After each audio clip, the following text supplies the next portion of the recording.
Welcome back to my channel. Today I'm going to be going over all the books I read in the month of April. So in April I was able to complete 4 books, so not as great as March, but I'm okay with that.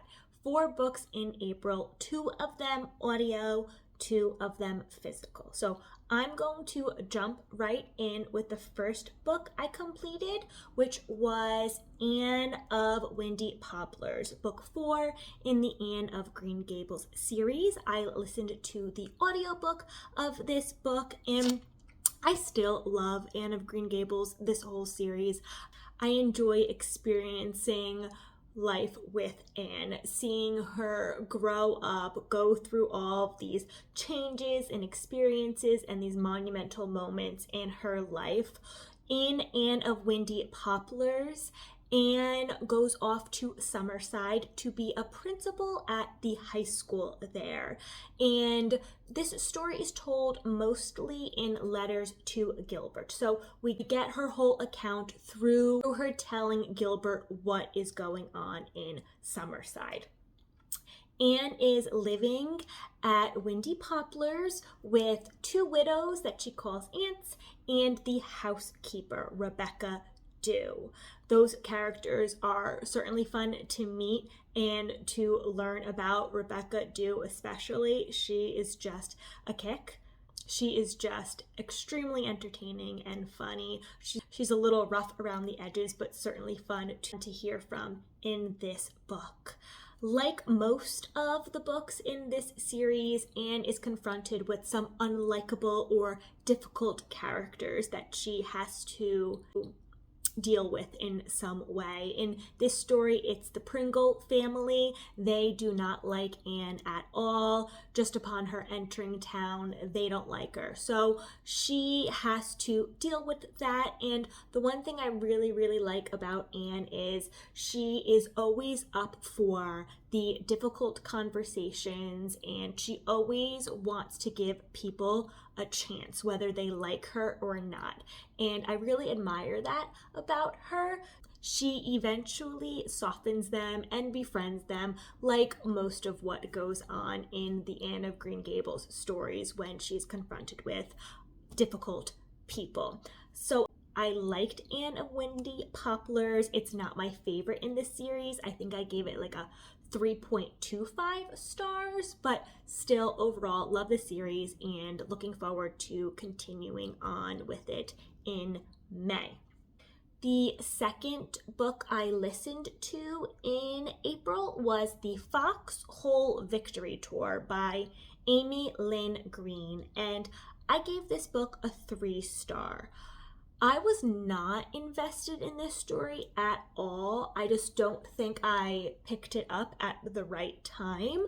So it's no fault to the author. I just don't think it was right for me at the time I started listening to it. However, I do like the premise of this story and I did listen to the end because I wanted to know what happened with the characters and how it all ended. So the Foxhole Victory Tour takes place during World War II and it starts off with 2 girls, Catherine and Maggie, and they are musicians in a wartime orchestra. And they decide to break away from that orchestra and to join the USO Variety Act. There, with a couple other entertainers, they get to tour North Africa and put on shows for the troops there, bringing a little bit of home, hope, entertainment to the troops fighting overseas. I think I was expecting the story to be a little more intense because it is wartime. They are visiting combat zones, so I was expecting more intensity there, but we didn't get that. We did get some moments where they were confronted with the fear or anticipation of something dangerous happening, but there wasn't anything extremely severe or intense that happened, which was fine, but I was just expecting something else. I liked our characters, though I do feel like I wanted a little more development there. I wanted to see their relationships grow a little more, but overall, likable characters. It's not like any of them were annoying or obnoxious in any way. I loved to see how each of them were there for their own personal reasons, but for the united reason of wanting to do something for the war. I understand that there was that sort of attitude back then that everybody wanted to contribute somehow. So for this group of people, they were able to contribute by performing for the troops overseas. So I did like that. If you are into World War II stories or like to read about entertainers or musicians, maybe this book is for you. Again, I gave it 3 stars, but I think that's because I just wasn't invested and I just picked it up at the wrong time. So nothing against the story itself. It was a very long audiobook though.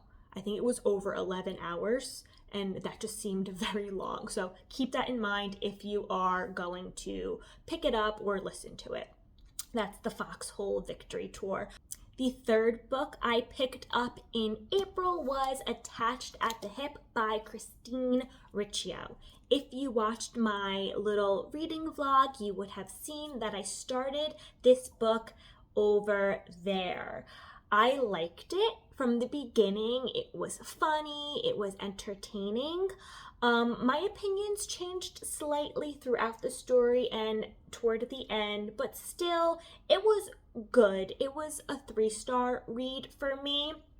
Essentially, it's a survivor meets bachelor story. Ori, our female main character, gets cast in a spin-off of Survivor, and it's a romance edition of the show. And she, along with the other contestants, are marooned on an island, and they are attached at the hip for a number of days. When they're attached, they have to survive and find food and make shelter and all of those things that you would expect to happen in a Survivor type show. When they're attached, they get to know one another and see if there is a connection there.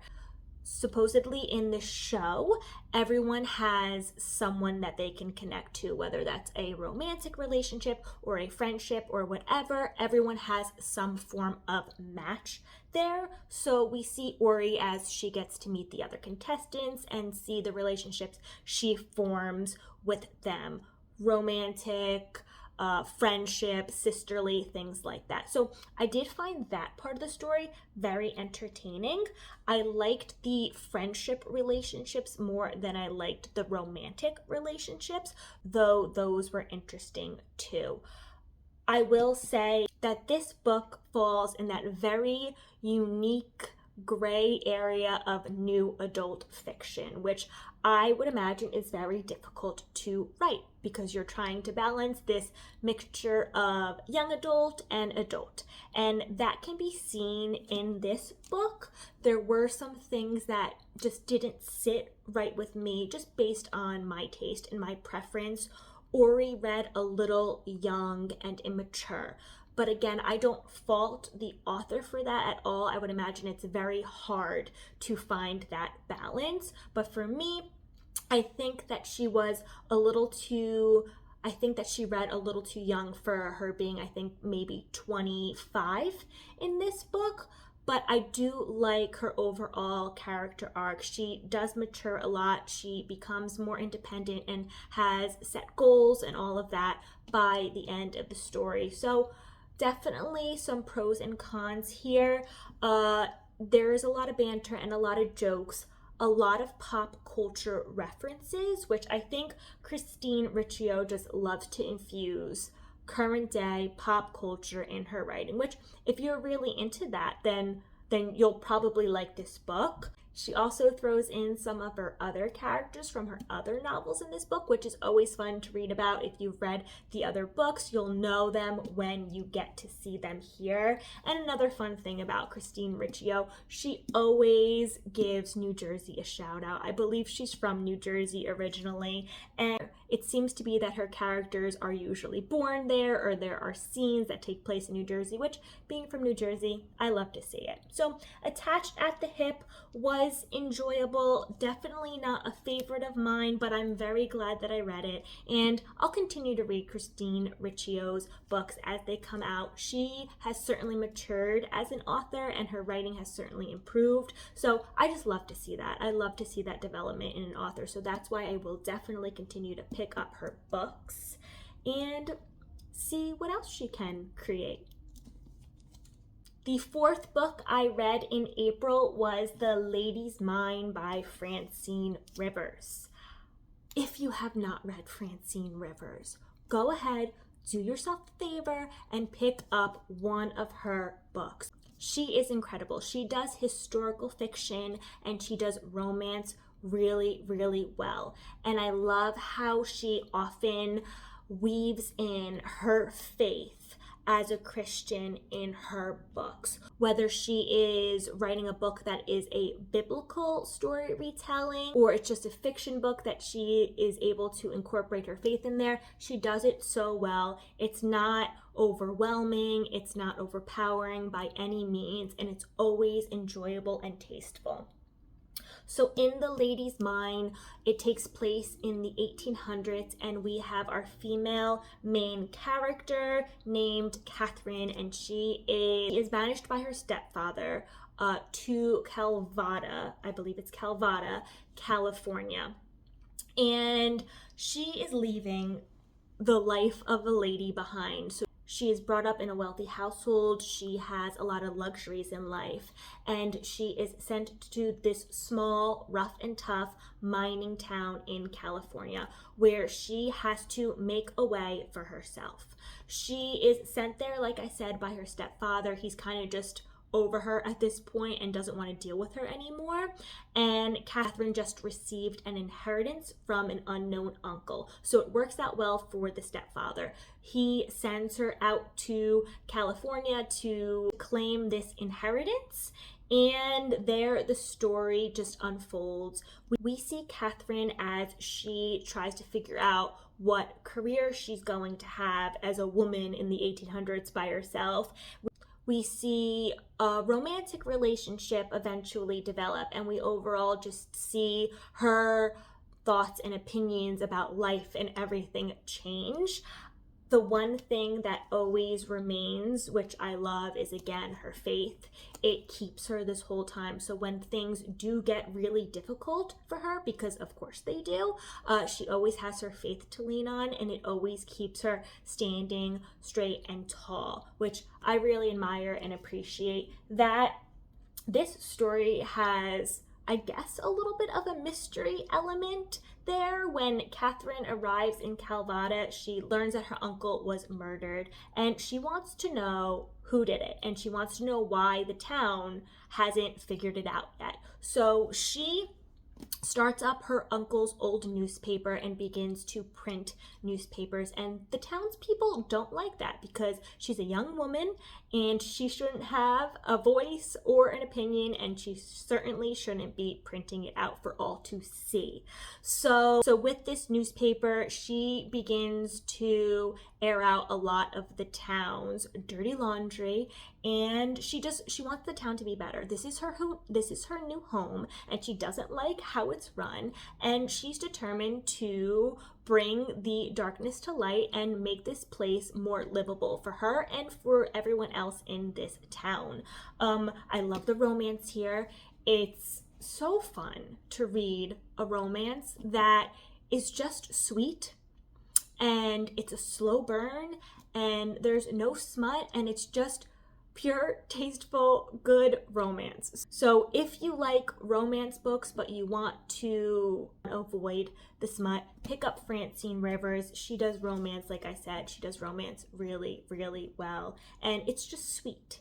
It's just sweet, and I appreciate that. I love this book. I love this book. This was definitely the highlight of April for me, and I'm glad that I got to finishing it. I gave it a 4.5 stars, and I'm just excited to continue on with Francine Rivers because she has published so many books. So I've got a lot ahead of me, and I love that.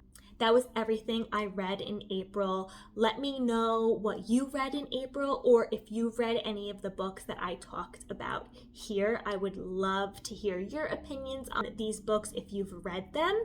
And I would also love to know what you read in the month of April.